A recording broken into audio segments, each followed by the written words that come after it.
ചാവക്കാടിൻ്റെ അടുത്തൊരു hidden beach ഉണ്ട്. അടിപൊളി കാഴ്ചകളാണ് അവിടെ ഉള്ളത്. വാ പോയിട്ട് വരാം. ചാവക്കാടിൻ്റെ അടുത്ത് തിരുവത്രയിൽ അവിടുന്ന് ലെഫ്റ്റ് കുറച്ച് പോയി കഴിഞ്ഞാൽ ചീനിച്ചൂട് എന്ന് പറഞ്ഞിട്ടൊരു സ്ഥലം കിട്ടും. അവിടെയാണ് ഈ ബീച്ചിൻ്റെ ലൊക്കേഷൻ വരുന്നത്. ശരിക്കും പറഞ്ഞാൽ നമ്മളൊരു ചായക്കട അന്വേഷിച്ച് പോയതാണ്. പക്ഷെ ചായക്കട അന്വേഷിച്ച് പോയപ്പോൾ ഈ ബീച്ച് നമ്മളെ അത്ഭുതപ്പെടുത്തി. അവിടെ നിൽക്കട്ടെ, ആദ്യം ചായ കുടിക്കാൻ വിശന്നിട്ട് വയ്യ. ഇതാണ് നമ്മൾ അന്വേഷിച്ച് വന്ന ചായക്കട.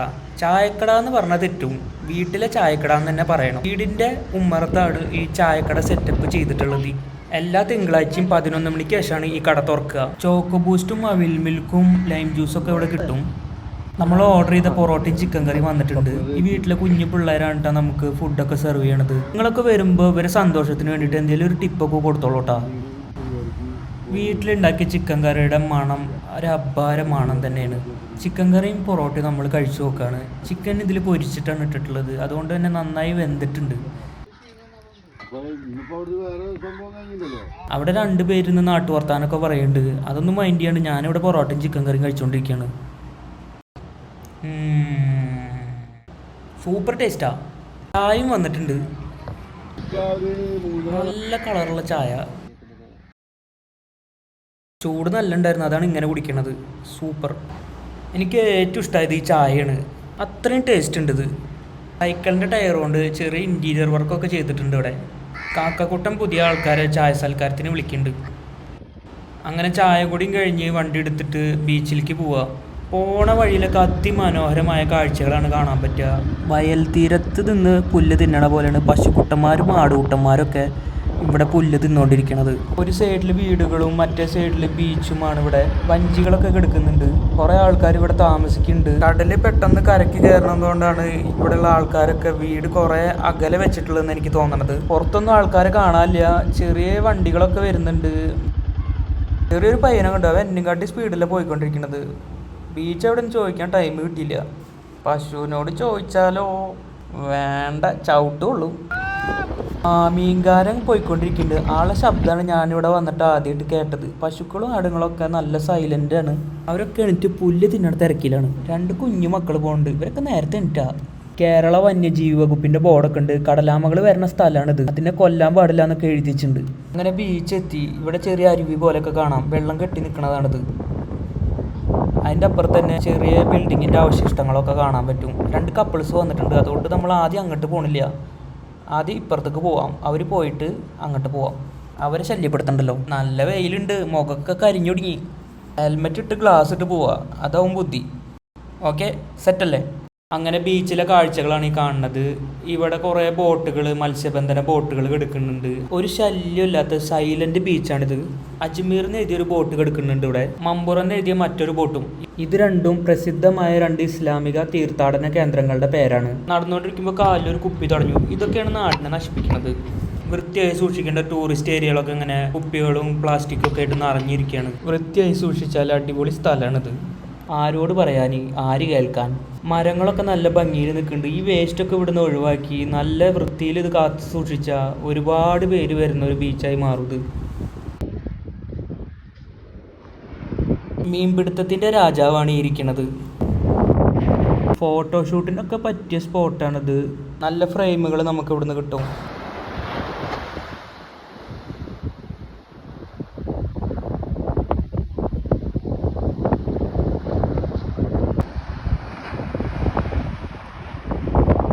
മീൻ ഏത് ഭാഗത്തുള്ളത് നോക്കിയിട്ട് വല എറിയാൻ നിൽക്കുകയാണ് ആള്. ഇവർ കടലിൻ്റെ മക്കളാണ്. ഇവർക്ക് കടലിനെ കുറിച്ച് എല്ലാം അറിയാം. വെള്ള കളറിൽ ഇങ്ങനെ കുറേ സംഭവങ്ങൾ കിടക്കണുണ്ട്. അപ്പോൾ കൗതുകത്തോടെ എടുത്ത് നോക്കുമ്പോൾ കക്കയുടെ ഷെല്ലുകളാണ് ഇതൊക്കെ.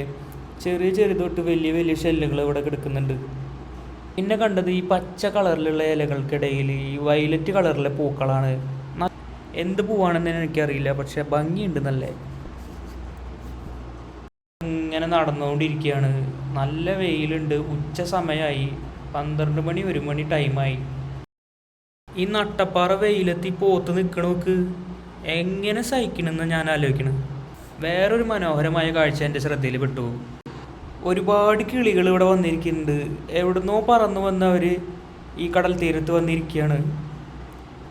എല്ലാം ഒരേ പക്ഷികൾ തന്നെയാണ്. അവരൊരു ടീമായിട്ടാണ് വന്നേക്കണത്. ഞാൻ അവരെ അടുത്ത് പോയി നോക്കി, പക്ഷെ അടുത്തെത്തും തോറും അവര് അകന്നു പോവാണ്. ഈ കിളികളെല്ലാം ദൂരത്തിലാണെന്ന് വിചാരിച്ച് ഞാൻ നടന്ന് പോവാണ്. പക്ഷെ ഞാൻ നടക്കും തോറും ഈ കിളികൾ നീങ്ങി പോവാണെന്ന് ഞാൻ അറിഞ്ഞിരുന്നില്ല. പിന്നെ ഞാൻ നല്ല അടുത്തെത്തിയപ്പോൾ ഇവരെല്ലാം പറന്ന് കടലിലേക്ക് പോയി. കുറച്ച് പേര് അവിടെ നിന്ന് പറന്ന് ഇപ്പുറത്ത് വന്നിരുന്നു. എൻ്റെ അമ്മോ, അറ്റത്തൊക്കെ നോക്കൂ, കുറേ എണ്ണം ഉണ്ട്. ഇതൊക്കെ ഓരോന്നോരോന്നായിട്ട് പറന്നു പോണ നോക്ക്, എന്ത് ഭംഗിയാ കാണാൻ.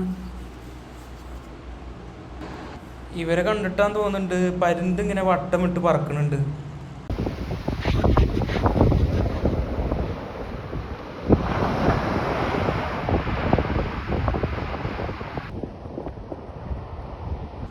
അതിമനോഹരമായ ഈ കാഴ്ചകളൊന്നും വീട്ടിലിരുന്നാൽ കിട്ടില്ല. നമ്മളിവിടെ വന്ന് കണ്ട് തന്നെ ആസ്വദിക്കണം. ആൾക്കാരുടെ ശല്യം ഇല്ലാത്തതുകൊണ്ട് ഇവിടെ ഒരുപാട് ജീവികളെ നമുക്ക് സ്വസ്ഥമായിട്ട് ഇരിക്കണ കാണാം. വെയിൽ നല്ല ചൂടാണ്. ഹെൽമെറ്റ് ഇട്ടതുകൊണ്ട് രക്ഷപ്പെട്ടു.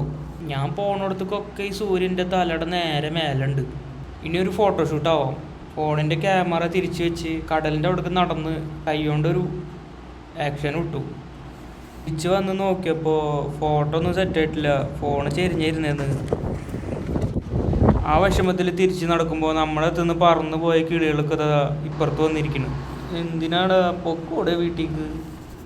ഒറ്റയ്ക്കിരുന്ന് മടുത്തില്ലേ പൊന്മാനെ? ഇനിയെങ്കിലും ഒരു കൂട്ടായിക്കൂടെ? ഫോട്ടോ കിട്ടാത്ത വിഷമത്തിൽ എല്ലാ കിളികളെയും ചീത്ത പറഞ്ഞിട്ട് ഞാൻ തിരിച്ച് നടന്നു പോവാണ്. ആ കപ്പിൾസ് അവിടുന്ന് പോയി. ഇനി നമുക്ക് ഈ ബിൽഡിങ്ങിൻ്റെ വീഡിയോ എടുക്കാം. ഈ ഭാഗം കാണുമ്പോൾ എനിക്ക് ഫ്രണ്ട്സ് സിനിമയിലെ ഒരു സീനാണ് ഓർമ്മ വരുന്നത്. 3 ഫ്രണ്ട്സും കൂടിയിട്ട് ഇമോഷണൽ ആയിട്ടുള്ളൊരു സീനുണ്ട്. കറക്റ്റ് ആ സീനിനെ ഓർമ്മിപ്പിക്കുന്ന ഇതായിരുന്നു എനിക്ക് ഈ ബിൽഡിങ് കണ്ടപ്പോൾ മനസ്സിൽ വന്നത്. പണ്ട് ഇവിടെയൊക്കെ കരയായിരുന്നു. ആ ടൈമിൽ പണിതിട്ടുള്ള ബിൽഡിംഗ് ആണെന്ന് തോന്നുന്നുണ്ട്. ഇപ്പോൾ കടൽ കരയ്ക്ക് കയറിയപ്പോൾ ബിൽഡിംഗ് അനാഥായി. അതിലുണ്ടായിരുന്ന എല്ലാം നശിച്ചു പോയിരിക്കണു. ബിൽഡിങ്ങിൻ്റെ പില്ലറുകളും റൂഫും മാത്രമേ ഉള്ളൂ. ഇതിൻ്റെ പരിസരത്ത് വേറെ ഒറ്റ ബിൽഡിങ്ങുകളും ഇല്ല. ഈ ഒരൊറ്റ ബിൽഡിങ് മാത്രമാണ് ഇപ്പോൾ ഇവിടെ അവശേഷിക്കുന്നത്. കോൺക്രീറ്റിലുള്ള പില്ലറുകൾ മാത്രമാണ് ഇപ്പോൾ ഇതിൽ അവശേഷിക്കുന്നത്. കോൺക്രീറ്റിന് എത്ര പവർ ഉണ്ടെന്ന് ഇതിന് മനസ്സിലായി. ഓരോ യാത്രകളും ഓരോ പാഠങ്ങളാണ്. ഈ യാത്രകളെല്ലാം നമ്മുടെ ജീവിതത്തിൽ ഒരുപാട് സന്ദർഭങ്ങളിൽ നമുക്ക് ഉപകാരപ്പെടും. ഇതുപോലുള്ള ഒരുപാട് യാത്രകളെക്കുറിച്ച് അറിയാനായിട്ട്, കൂടുതൽ അറിവുകൾ കിട്ടാനായിട്ടും നിങ്ങൾ ഈ പേജ് ഒന്ന് സബ്സ്ക്രൈബ് ചെയ്തോ. വീഡിയോ ഇഷ്ടപ്പെട്ടെങ്കിൽ ലൈക്ക് ചെയ്ത് ഒന്ന് ഷെയർ ചെയ്തോ.